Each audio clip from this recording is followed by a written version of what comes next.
Tragedia sulla strada, nello scontro con un tir muore coppia di anziani di Sandona di Piave, l'incidente è questo pomeriggio lungo la tangenziale di Treviso.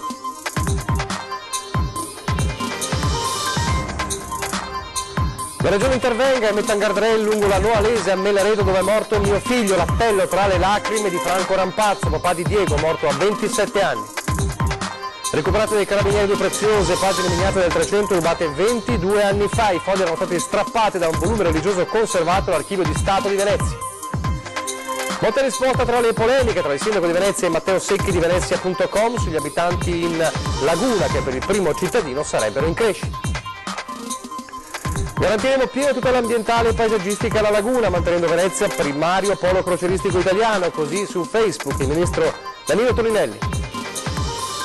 Approvato dal Senato il disegno di legge sulla legittima difesa in attesa del sì della Camera, la gente plaude la possibilità di poter usare le armi in casa contro i delinquenti.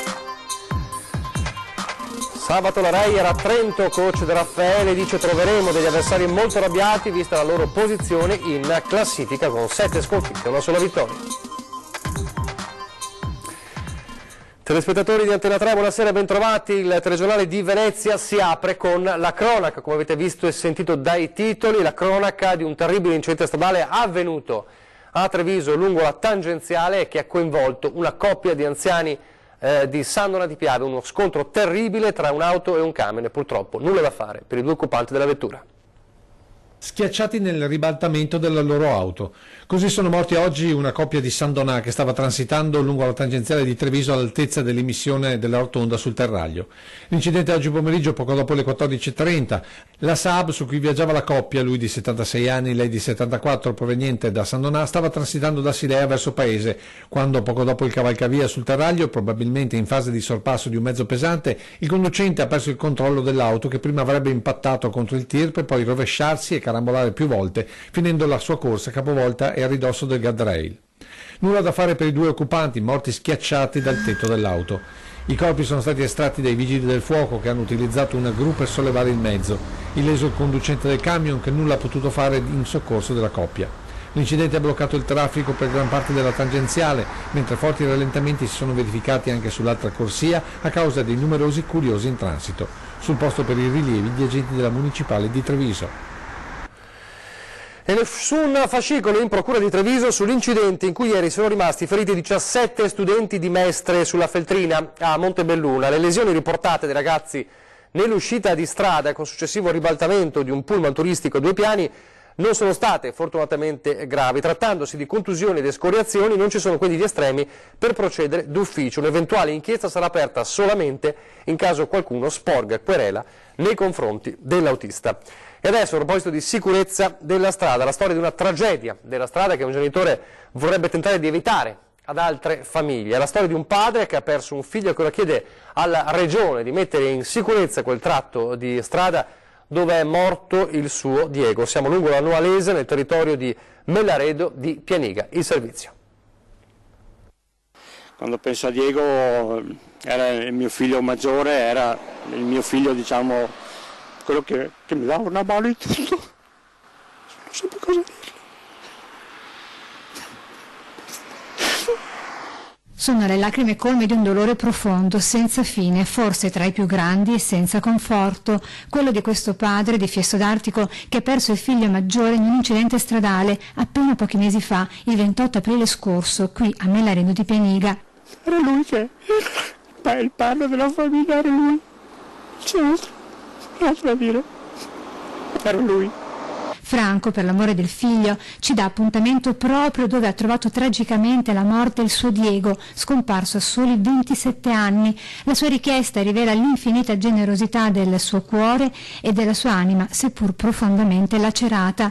Ho deciso di chiamarvi perché potrebbero essere anche altre vite che potrebbero salvare delle vite mettendo su un guardrail appunto su questa strada, perché come vediamo appunto il fosso è molto profondo e se c'era, ripeto, non voglio essere ripetitivo, ma un guardrail salvava la vita.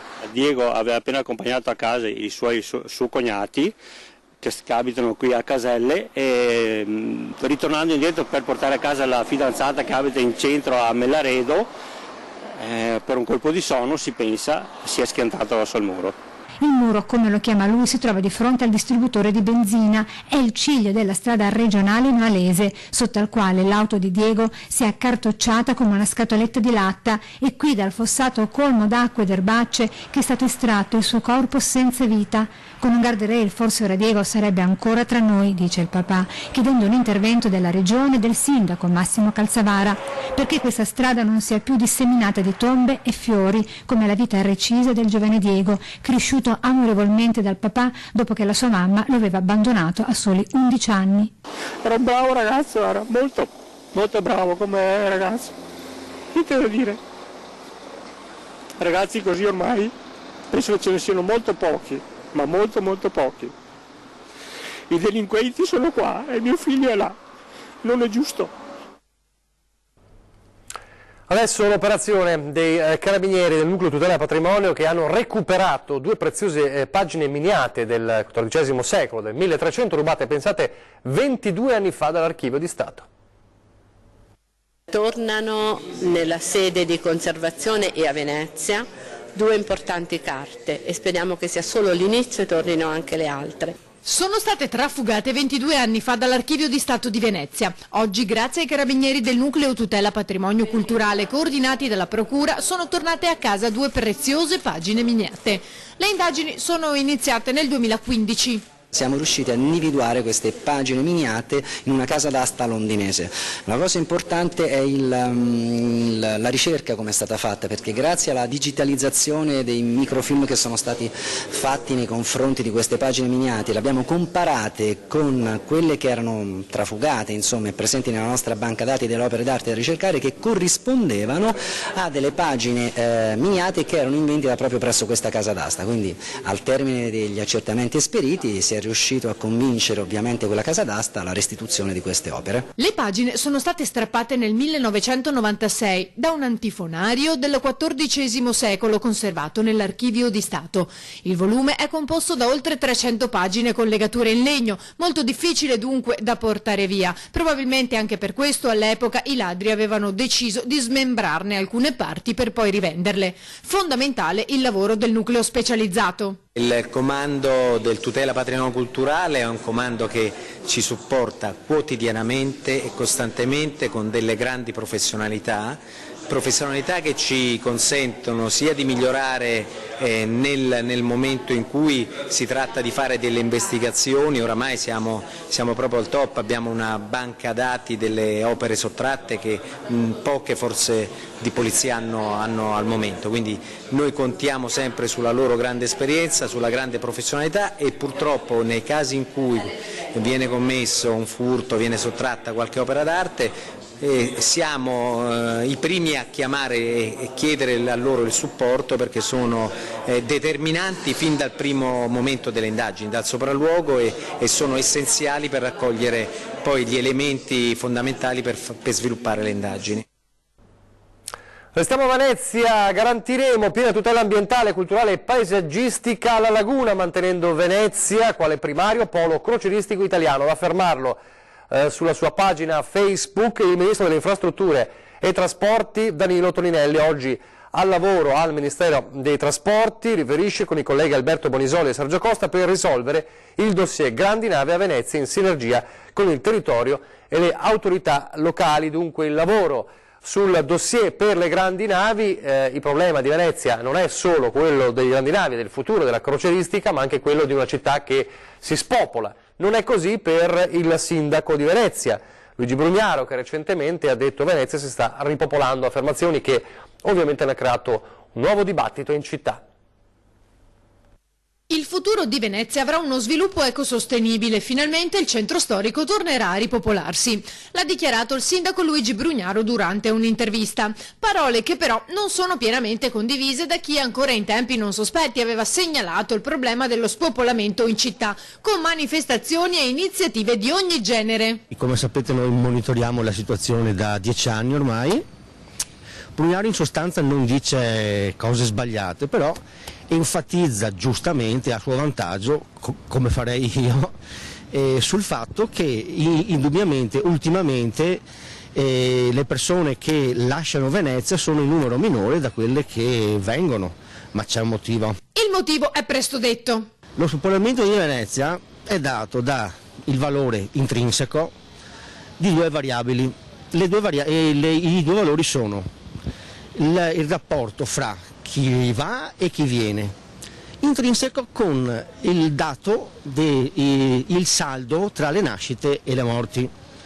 Naturalmente le due variabili insieme danno il dato dello spopolamento che indubbiamente, anche se le persone che stanno arrivando sono sicuramente in misura maggiore di quelle che vanno, Venezia si sta spopolando lo stesso. Secchi ammette che l'amministrazione si sta dando da fare per affrontare il problema, come i 2 bandi casa aperti a giovani e giovanissimi, ma non è ancora sufficiente. A Venezia va fatto un lavoro di comunicazione per spiegare che la vita qui a Venezia è bella, si sta bene, ma dobbiamo essere messi in condizione di star qui e quindi dobbiamo puntare assolutamente a creare opportunità soprattutto sul settore lavorativo, che poi deve andare a pari passo con quello abitativo.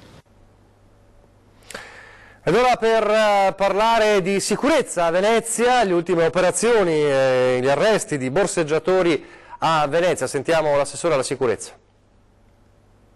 6 arresti in pochi giorni. La polizia locale continua a svolgere controlli capillari soprattutto in determinate zone del centro storico per contrastare il diffuso fenomeno dei borseggi a Venezia. Abbiamo un servizio da parte del corpo della polizia locale che è dedicato a questo tipo di attività. È un servizio che facciamo prevalentemente in borghese e naturalmente è un fenomeno che è presente nel nostro territorio, nessuno l'ha mai nascosto, però è vero anche che va valorizzato quando si fanno una serie di operazioni, di attività che portano a buon fine i compiti di polizia. Dopo i primi 3 arresti sabato scorso, quando 2 donne e un uomo di nazionalità rumena sono stati colti in flagranza di furto pluriaggravato sul Ponte della Paglia, a distanza di 2 giorni la stessa sorte è capitata a 3 loro connazionali di 41, 40 e 27 anni, finiti nelle celle di sicurezza della polizia locale. Dopo aver trascorso lì la notte, il giorno seguente hanno patteggiato davanti al giudice pene tra i 5 mesi e i 10 giorni e gli 8 mesi di reclusione. Per tutti pena sospesa e remissione in libertà, divieto di dimora in Veneto invece per uno di loro. Ma dove amministrazione e forze di polizia agiscono, resta comunque un aspetto che da tempo si chiede venga affrontato. Ingiustamente ci troviamo davanti a impianti di carattere giuridico che poco ci facilitano nelle nostre attività, per cui su questo noi continueremo a insistere, anzi cercheremo anche di potenziare grazie ai nuovi ragazzi che sono stati assunti.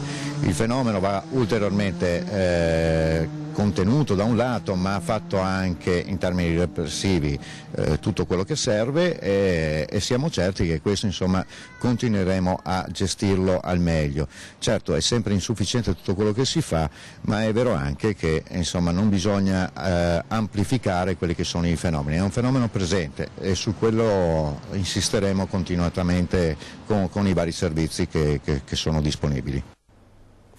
A proposito di sicurezza, la legittima difesa con il Senato che approva la nuova legge con 195 sì, 52 no e un astenuto, adesso il testo che passa alla Camera per il sì definitivo.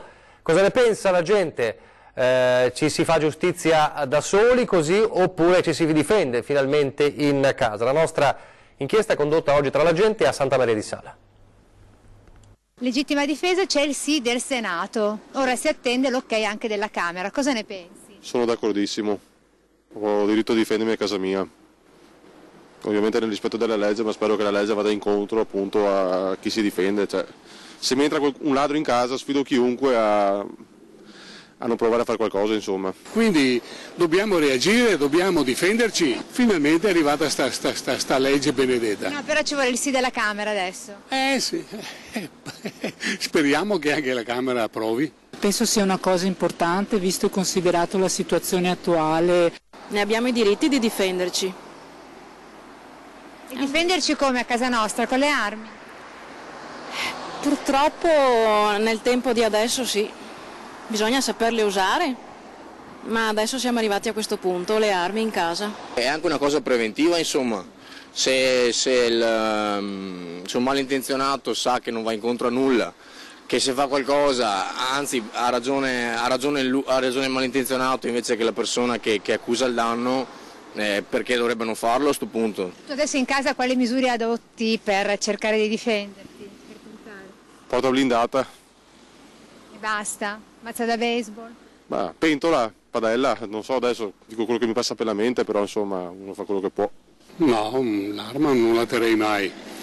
Però, una mazza da baseball vicino al letto? Dei bastoni sì ce li ho. Tu sai usare un'arma? No, ma mi piacerebbe. Potrebbe anche succedere che chi usa questo mezzo di autodifesa magari anche impropriamente. Perché si potrebbe arrivare a una specie di far west, dici? Ecco, esatto, anche magari non solo per queste cose ma anche per altre. Ti armerai? No, non penso. Massimo spero il peloncino, insomma. Volendo, l'idea c'è. Avrei un po' di paura, ma purtroppo sì, i tempi lo richiedono. Armarmi bisogna vedere con che tipologia di armi magari, ecco. Questo non lo so. Ci pensi? Ci penserò. Una brevissima pausa pubblicitaria e poi torniamo con Venezia.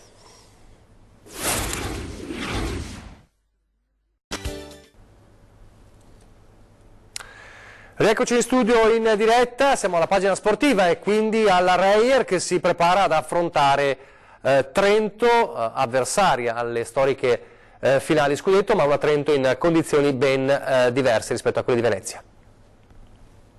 Andiamo a Trento, un'avversaria che oramai è diventata, non voglio dire una classica, però insomma una partita comunque che, tra due squadre che si conoscono bene.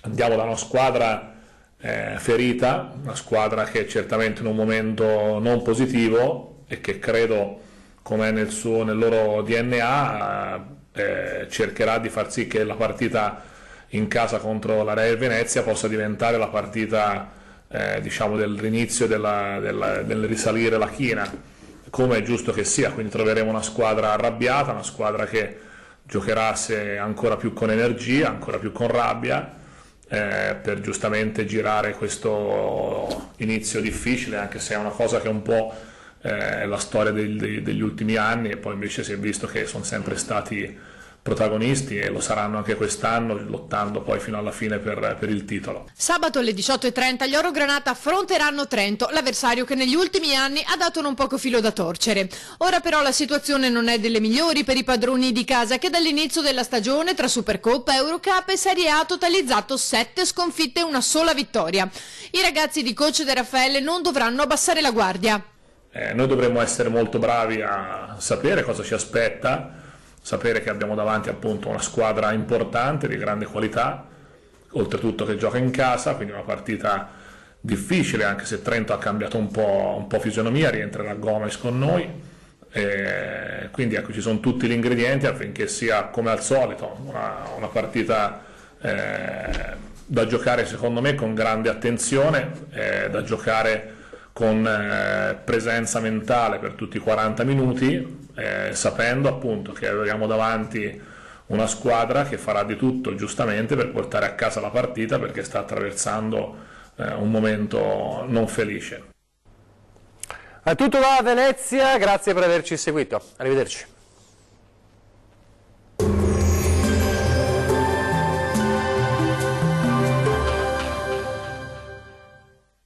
Ben ritrovati al meteo. Cambia il tempo sulle nostre regioni, investite da un'intensa ondata di piogge. Ma vediamo il dettaglio. Sul Veneto molte nubi sin dal mattino, con il cielo che risulterà spesso anche coperto. Occasionali piogge sparse, poi via via più diffuse nel corso della giornata e localmente anche di forte intensità durante le ore notturne. Temperature in lieve calo con minime tra 11 e 15 gradi. Massime comprese invece tra 14 e 18 gradi circa. Vediamo ora che tempo farà sul Friuli Venezia Giulia. Condizioni spiccatamente instabili anche sulla nostra regione. Il cielo sarà molto nuvoloso con precipitazioni al mattino solamente sui monti.